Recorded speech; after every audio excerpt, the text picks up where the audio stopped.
In today's video, I'm going to show you how to use the Metadata Editor and custom column layouts in DaVinci Resolve 20. This is a super useful workflow if you want to stay organized, find clips faster, and manage your footage with way more control.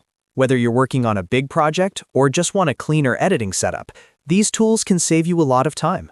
If this video helps you out, make sure to hit the like button and subscribe for more DaVinci Resolve tutorials. All right, let's jump in. First, open the Edit page by clicking the third icon from the left at the bottom center of the interface. This takes you into the main editing workspace, where you can work with your timeline and media in a more detailed way. Once you're on the Edit page, look to the top right corner of the interface and find the Metadata button. Click it to open the Metadata panel. Now, the Metadata panel is where DaVinci Resolve stores a lot of important information about your clips. To see that information, select a clip either in the media pool or directly on the timeline. As soon as you select it, the Metadata panel will display the technical details and any metadata connected to that clip. This is helpful when you need to identify footage quickly or check clip properties without digging through files manually. Next, at the top left of the Metadata panel, click the View menu dropdown. This lets you switch between different display presets. For example, you can choose Clip Details, Camera, or Shot and Scene, depending on the kind of information you want to view.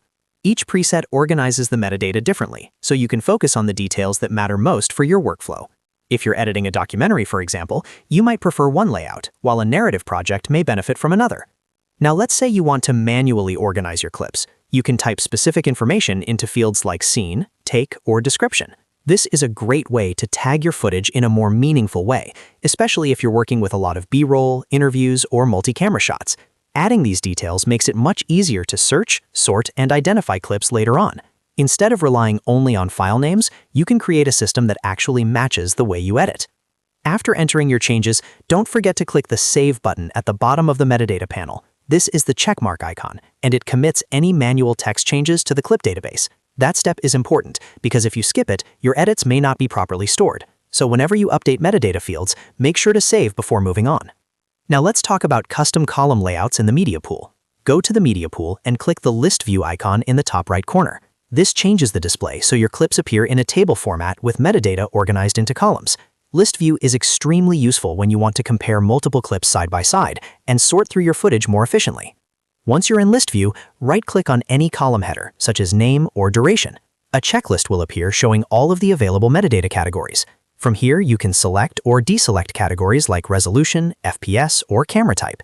This allows you to create a custom column layout that only shows the information that is relevant to your project. If you don't need certain details on screen, simply turn them off and keep your workspace clean and focused. This is especially useful when you're working with large media libraries. For example, if you're editing footage from multiple cameras, showing resolution and frame rate can help you identify matching clips much faster. If you're managing a project with lots of takes, showing scene and take information can make organization much easier. The key is to build a layout that supports your editing style instead of distracting from it. You can also click and drag the column headers left or right to reorder them. This lets you prioritize the metadata information that matters most to you. Put the most important columns at the front so you can see them first, and move less important ones farther down the line. Small changes like this can make a big difference in speed and clarity when you're working under pressure. So to recap, the workflow is simple. Open the Edit page, open the Metadata panel, select a clip, choose the right view preset, enter manual metadata where needed, save your changes, then switch to List View and customize your column layout in the media pool. Once you get used to it, this becomes a really powerful way to stay organized inside DaVinci Resolve 20.